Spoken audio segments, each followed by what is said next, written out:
Yeah, you got this movie called Don't Move, man. This was off the freaking chain, yo. So basically, you got this chick by the name of Iris, right? She's got a husband, but she goes out, leaves out the house, but she doesn't take her phone with her. So I'm like, where the heck is she going? She goes to like one of these little state parks, you know what I'm saying? Goes on a little nature hike, and then she goes up to the top of this mountain. Now, at the top of this mountain, they got this little memorial to this little boy by the name of Mateo. Mateo was her son. And then she's at the top of this mountain looking down, like basically about to just jump and end it all. I'm like, shit. Then this dude by the name of Richard comes out of nowhere. He's basically trying to stop her from jumping or whatever like that. But then he tells his story about his daughter Chloe and his wife being in a car accident or whatever like that. But he said he had to find ways to pull himself out of the darkness. Then Iris really starts explaining what happened to Mateo. So the reason why his memorial's on the top of the mountain is because all of them used to go camping at one point in time.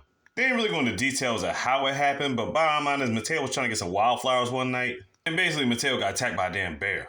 Now why didn't attack Iris and the husband, I have no fucking idea. So basically he tried to give her some words of encouragement, left her alone. But when we see Richard walking down the mountain, we see Iris walking down too. So apparently, that stopped her from killing herself today.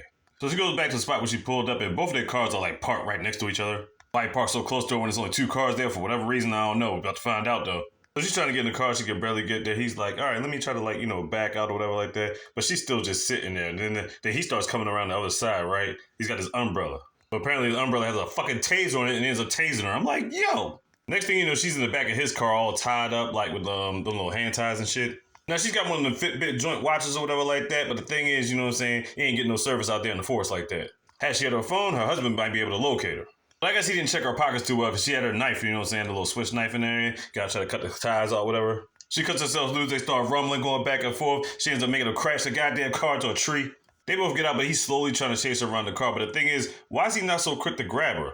Well, apparently when he had her tied up, he injected her with some type of serum. Now, what does the serum do? It's pretty much a paralyzing agent, but it takes time, so it takes about at least 20 minutes. After 20 minutes up, the only thing she'll be able to move is her eyes. So basically, her fingers start going numb first, then it flows down to her legs, to the point she's crawling, then to the point that she can't breathe a certain level of breathing. And then after the time, she's completely paralyzed. So she's trying to run away. He's casually taking his time, considering he knows what it is. And as she's hiding behind trees, her fingers are starting to go. We're like, oh shit. She's been keeping track of the time, and she put it on her Fitbit as she was running away. She tried to hide in one spot, the ants started crawling on her and shit, and then she's like, she tried to get the fuck up. He almost caught up to her, then Iris fell into a riverbank. Yeah, she had her arms spread out but she wouldn't drown, you know what I'm saying? But then it was rocks and water and everything coming up. We're like, oh shit. Like at this point, she could like damn near barely move. She was able to get away, climb back on land. But at that point, she's done deal. Now she's stuck on the grass. Then all of a sudden, we see somebody with a lawnmower. It happens to be this dude by the name of William. Yeah. So William's cutting grass. All of a sudden, he sees her. He realizes as he's talking to her, she can see and hear him, but she can't talk or move, right? So he's like, blink once for yes and twice for no. You know what I'm saying? So now he gets a wheelbarrow, brings her into the house. So he's about to call 911, and all of a sudden, somebody comes knocking at the door. You know who it is. Fucking Richard. So William, using his instincts, hides Iris. Richard gives him this crazy-ass story about not being able to find his wife. He tells her a story about crashing the car or something like that, talking about she's heavily intoxicated, blah, blah, blah, all this other shit, right? Then the story gets messed up when his phone rings. He was like, yeah, I thought you said you lost your phone. He was like, yeah, the accident, my head's fuzzy right now, blah, blah, blah. So William's looking at him like, all right. Then all of a sudden, Richard calls him by his name. He's like, the fuck you know my name? Like, it's on your mail. Now tell me the truth.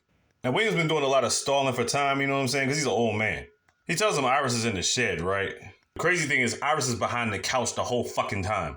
So he acts like he's about to go out there. Then he throws a whole bookcase on him and shit. Back and forth beef. Unfortunately, William ends up done deal dead as shit. Richard, who still can't find Iris, he's like, man, fuck this shit, man. He's about to burn the whole house down, throw gasoline and all this other shit. Now, meanwhile, while this is going down, Iris is starting to get back to feeling in her fingers a little bit, right? So while Richard's about to dip out because the truck is not starting up right, all of a sudden he happens to glance over. Iris is able to grab the curtain and flick it back and forth, whatever like that, because she really had no choice. The house is on fire. Richard notices that, goes out of the couch, picks up Iris, and now she's in the truck. Now as they're driving, Richard gets a phone call, right? Now there's a reason why he didn't pick up the phone when he was talking to William. This is the reason. Turns out Chloe and his wife are not dead. They were the ones calling him and shit. I know Iris is like, what the fuck? So his wife starts talking to him, and Richard convinced his wife that, he had to be out there, to get himself straight, you know what I'm saying, on these trips. But she's like, you've been going out there more recently lately. So she's saying, we're basically coming to the cabin later on tonight. Now, all this is going on, Iris is barely getting the feeling back into her hand, barely. But he low on gas, they gotta go to the gas station. And he's gotta pay inside because the pump ain't taking no credit cards. So now he's gotta sit in there and wait, right? While this is going down, she tried to unbuckle her seatbelt. This one little kid was staring at her, whatever like that, but unfortunately she couldn't say shit or move around. I mean, she could move around her neck barely. And then this lady got her kid, was like, what are you doing? Don't go staring at people's windows, da da da. But you could tell she looked a little bit concerned looking at her face. But she got her kid back in the car, right? And then Richard got back in the car, was about to dip off. But the thing was, as he was dipping off, the lady was still out there looking at the truck. Now I'm thinking to myself, she probably got the license plate or whatever like that, right? Yeah. Now this is happening. We've been seeing ambulances go across everywhere because, you know, the flames from the goddamn Williams house and shit, you know what I'm saying? Now Richard's driving back to the other car, right? So the thing is, he's got these like anchors or whatever like that to hook onto his other car or whatever. Because clearly that shit ain't going nowhere. He went in to get a change of clothes because he did get stabbed by the old man. He had some hand ties and syringes on the dashboard and he put his shirt on top of the dashboard. While I was getting everything out the car and all that shit, all of a sudden the cop came by. So we're like, all right, I was getting a little bit more time. That cop came specifically for him. So thanks to that lady that was at the gas station. He tells him his name is Andrew or whatever like that. His name's supposed to be Richard. Who knows his real name is? So he asked for ID. We find out his license has been suspended. So we like, or expired or whatever, right? So he gives a story about his wife being intoxicated and all this other shit. So the straw that really breaks the camel's back, right, is when he's talking to him. Now the officer's just looking at him all crazy, like, all right, man, you still not gonna get out of this shit. He tells her that she's been stressing off of our son, Mateo, and I was just like, wow, really? And at some point in this conversation, Iris was able to roll the window halfway down. And the cop actually heard her say help. I was like, oh, snap, she's actually able to talk right now? She makes sure the cop sees her look over at the shirt, whatever like that. He pulls over the shirt and sees the hand ties and syringes. We like, oh, boy. While that's happening, Richard grabs the anchor and starts bashing the cop over the head. He's done deal daddy shit. I'm like, dang, man. Man, he was beating the fire at that cop, too. So at this point, Iris can barely still move, but she's actually able to make sentences now. You know what I'm saying? You could tell the stuff is kind of wearing off a little bit. So they was talking and Iris started getting into Richard's head, you know what I'm saying? So Richard changed his mind. He was like, man, fuck this. I ain't taking you to the cabin. Ends up taking her to like this little boat spot. So when they get there, she's like, why didn't you just let me kill myself if you were going to do this anyway? He talks about, nah, it's fate, destiny, or some shit like that. Right when he's about to get out of the car, she stabs him with the syringe, but the thing is, she can't push down on it. I'm thinking, where the heck did she get the syringe from? How's she able to sneak that joint off her, you know what I'm saying? But the thing is, he knew she couldn't push down on it because even if she's getting her stuff back, most of her body functions are still not going to be complete, you know, at that point in time. So yeah, we thought she had him. He goes through his toolbox in the back of his truck and gets like a knife and a gun, and he puts it in his back pocket, right? The back of his pants or whatever. So now they're on this boat. Kind of like a canoe, but you know what I'm saying? It's about the size of a regular boat.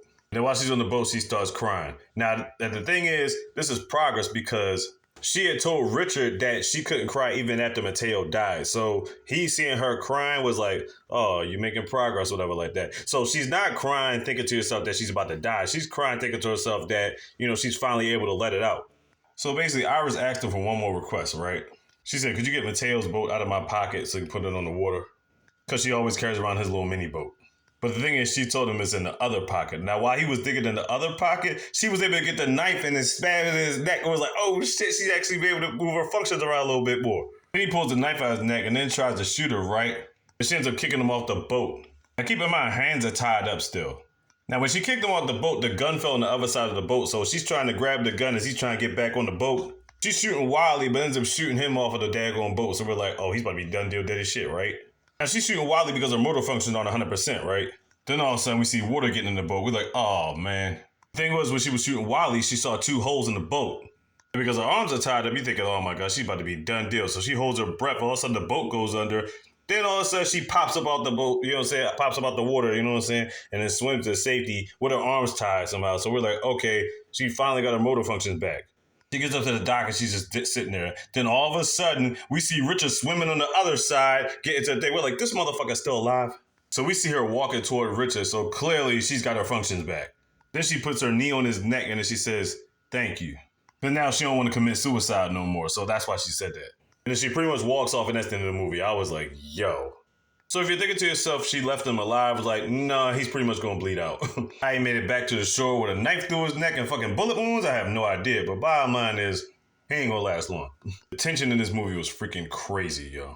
Don't move on Netflix. Check that shit out.